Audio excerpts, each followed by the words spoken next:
I recently was reflecting on how I started my knitting journey. And upon reflection, I realized that it started off really chaotically. To be honest, I did not have any concept of knitting theory, gauge, or gauge swatching. I did not do all of that in the beginning. And I realized that I accidentally unlocked a code that enabled me to knit whatever pattern I wanted with whatever yarn I desired. In the beginning, I rarely used the recommended yarn, and I just saw patterns that I liked, designs that I liked, and then I would buy these patterns and use whatever yarn I had on hand. And somehow these sweaters would come out somewhat wearable and presentable. And honestly, looking back on it now, it's super funny because I was literally just knitting on vibes. That's all. I was just going with the flow. I was going with my feelings, but it wasn't based on any facts at all. I just wanted to knit. But I also realized that I don't think that I was negating the gauge aspect or gauge theory altogether. I just think that I was solving issues in a different way. So how did I even get there? How did I start, or why did I even start my journey the way I did? I think the main reason was that I just wanted to knit. I just wanted to knit. I didn't want to put in super much effort or research into my knitting. I just one day got up and thought it would be cool to knit something up, and I just went for it. And in the beginning, it was completely like I didn't even use patterns most of the time. So I would just kind of freestyle stuff. But then when I wanted to increase my skill, I then ventured out into looking for patterns or tutorials on YouTube. Most of the designers used like very expensive materials, which I do get. If you are very particular about your fabric and the fiber composition, I totally get how you would put in so much money towards these materials.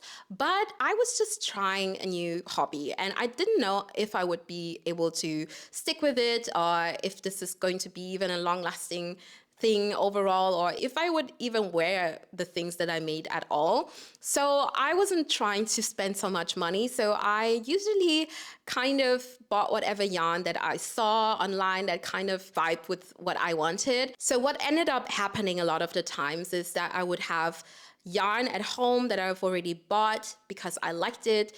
And then later on, I would come up with a pattern. And I didn't even necessarily match the pattern to the yarn that I had or try to like match the gauges. As I said, I didn't have any concept of what gauge swatching was. Second of all, I didn't want to use the recommended yarn because they were either too bulky for me or they had like mohair that I rarely use nowadays because of my hair. As you can see, my hair is locked and I really don't like fibers stuck in my hair. So I decided to like go around it and avoid mohair as much as possible. And also I prefer different types of fabric. So I would see a design that I like, but it will be made with a bulkier yarn, which I don't like the aesthetic of.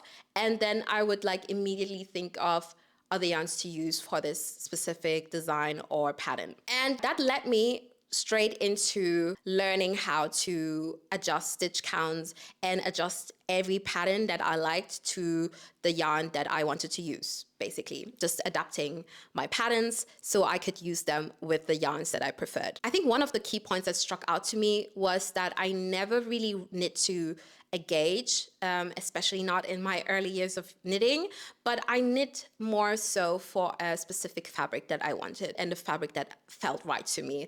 I think the first time that I encountered gauge or the concept of gauge and gauge swatching was when I started watching a lot more knitting podcasts. A lot of content creators spoke about gauge and meeting gauge.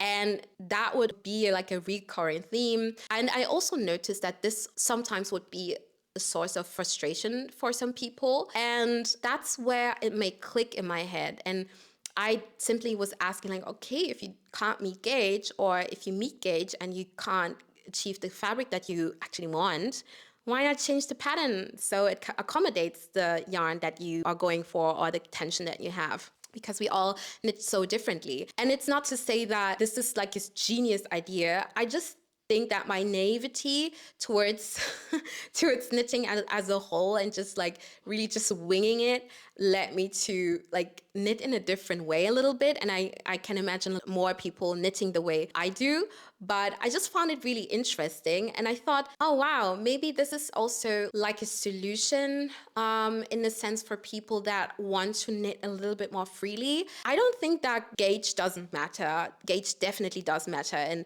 it's a huge useful information to have so you can target your dream garment much better and with like strategy and intention. I think that we've made it in a way that meeting gauge is the goal, instead of creating a fabric that we like and creating a garment that we like in the end. There's so much that goes into making a garment, and I feel like the makeup of the fabric is such an important aspect as well. It influences whether your garment is stiffer or whether your garment flows a little bit better and adapts to your body. Why not look at it as there are many ways to achieve your dream knitted garment or your favorite knitted garment? So maybe an option could be you meet gauge, you use the recommended yarn, and it might be a little bit easier if you can meet gauge and you get to your ideal knitted garment. Another option could be, well, you use a different gauge, you use a different yarn, and you come out with an equally good knitted garment because you adapted the pattern to suit your yarn preference as well as your tension preference. So I have two examples for this right here. So one example is a garment that I knitted up in 2022. I knitted the cardigan number 6 by My Favorite Things Knitwear. And if you know this pattern, you know that it's completely different gauge. I think it used 6mm needles and much thicker yarn from what I remember. If it's not there, then please just ignore what I said, but I remember it definitely not knitting it to gauge at all. And I decided I wanted a different fabric. I love the design, but I just wanted a more flowier, lighter fabric. So I got some merino yarn, like sport weight merino yarn, and I held it together with a fingering weight merino. I knitted it up on 4mm needles, and it was super, super tiny in comparison to the pattern. But I then learned how to make the transition and do the math basically. And by the way, this is simple math. It's not hard at all. What I basically did is convert the cast on stitches, and then I would go from there and adapt every single stitch count to this new gauge that I was knitting with. And that is actually really simple math. I can put it up on screen so you can write it down and you can try it out in your next project if you're interested. I ended up coming out with really the exact fabric composition that I was looking for. I was really happy about it because I could wear it in every type of season because it was super versatile, and that is usually the garments I go for. I'm still to this day happy with this garment, although the color might be a little bit out there for me right now, but I still like this garment and I do wear it from time to time these days. And yeah, this is a first example of me doing this. A second example is a project that I'm currently working on. And this is a knitted tee that I'm currently self-drafting. This is how it's looking right now. I'm going for a very basic knitted tee. It is kind of inspired by the super basic tee by A What A Knit. And my challenge for this entire year is to not buy more than 5 patterns. So in order to stay within this limit, I decided to self-draft this, to challenge myself to self-draft a garment like this, because I think I have mentioned that I'm a little bit nervous with self-drafting when it comes to knitting. I already know how to self-draft when it comes to sewing, but I feel like it's 2 different things. So I took the plunge and decided to self-draft this tee. This is the second iteration. I have a previous version that obviously didn't come out perfect, and I can put it on screen somewhere so you can have a look at it for yourself. It is definitely not perfect. It is knit with a yarn that I wouldn't choose again. I think I used mercerized cotton. It's quite heavy, and also I think I knitted it way too big for my liking. So there were definitely a few fit issues there. I adapted my learnings into this piece right here. And the way I went about this, making this and self-drafting this, is also using this principle that I mentioned. So using the same math, I used the basic drop shoulder sweater pattern. I adapted it to fit the gauge of this yarn. I'm using thin liner, and it's obviously a very thin yarn compared to like a sweater gauge. So I adapted the stitch counts, and then also I continued adjusting the pattern as I saw fit. I would always try it on and see how it fits and then go from there. But like using the base cast on stitches from this other basic drop shoulder sweater actually gave me the starting point to adapt using a complete different yarn, complete different gauge, and to get the fabric that I desired, which is like a light fabric. It should be light, it should be airy, it should be breathable, all these things that we want to have in a knitted tee. And this really opened my eyes to have some freedom in my knitting practice, because it empowers me to make whatever I want with whatever pattern I might also already have on hand. Many pattern designers are creating sweater versions, and then they create light versions of those sweater, like blouse versions of that same sweater. But maybe if you've already bought this set sweater pattern, you can adapt it yourself, make it a blouse pattern, adjust the sizing of the pattern as well using this principle. Maybe you already know that if you're knitting a gauge swatch should be like 10 by 10. So like 10 by 10 centimeters. And then you would count how many stitches fit into 10 centimeters. And from there, you can manipulate the stitch count if you want. This would basically also help you to buy less patterns, because you have the flexibility to adapt whatever pattern you already have that slightly goes into that direction to something maybe slightly different without having to buy additional pattern. I think this is a really, really cool principle, and I'm definitely learning a lot on this journey. I know it can be very daunting to do this, because if you're like me and you don't have much time on your hands, you definitely, especially when it comes to your knitting practice, are super, super picky with what you knit, how you knit. And to be honest, this method might not be suitable for everyone. If you're very, very particular on how the fit should be, and if you don't want to do any experiments, maybe you want to stick to just knitting straight to pattern using recommended yarns or something similar to the recommended yarns and keep it moving. And I think if that is working for you, you should definitely not stop a running system.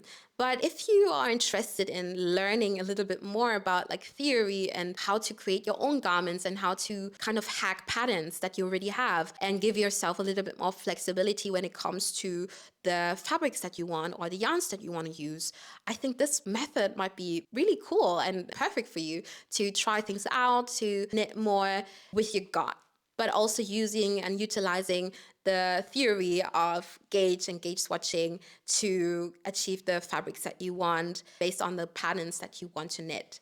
So yeah, I learned a lot of things, and this is not a thing to fight over. I don't think that there is a right or wrong way. I think the knitting space holds so much room for everyone to thrive. And no matter what type of knitter you are, if you do gauge swatches and you knit the pattern the way it is, or if you say like, I don't even gauge swatch and I just go with the flow, or if you, like me, are more on the side of combining both and using the information from the gauge swatch as well as the yarns that you want to use to get the fabric that you prefer. I think all of these methods, and if there are even more methods and way more ways to go about it, they are all valid and they all have their space. I love the space because there's so many different people with so many different methods, and we just empowering each other and just cheering each other on. And I feel this should definitely stay the way it is. So I encourage us all to go with our gut and go with what we want to do.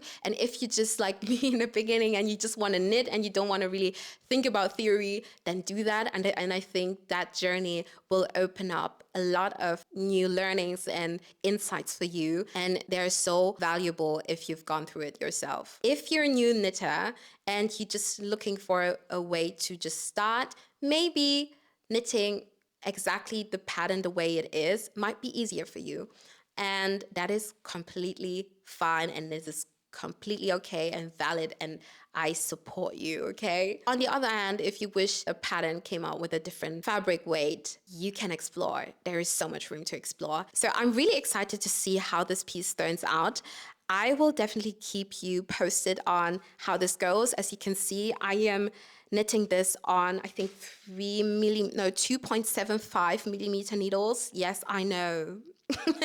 Yes, I know. I've been knitting on this for quite a while. I must say I haven't been like consistently knitting on this the whole time, but it has definitely taken me some time to get to the point of joining for the sleeves. And yeah, I think since joining for the sleeves, I definitely am picking up in my speed, and I think it will go even quicker now that I have done so and have even knitted quite this much. So if you're interested in how this piece comes out, just keep an eye on this channel. I will definitely be posting updates, and if I think this piece is worthwhile or was worthwhile freestyling and what my learnings have been with this piece, it's definitely so interesting, and I've been growing a lot in my making because I've also been reflecting a lot on the things that I've made and if I would make them again. So these are topics that will come up repeatedly on my channel. So if you're interested, give it a like and subscribe to my channel. And I am super excited to see you on my next video. Until then, stay blessed, stay beautiful, and bye.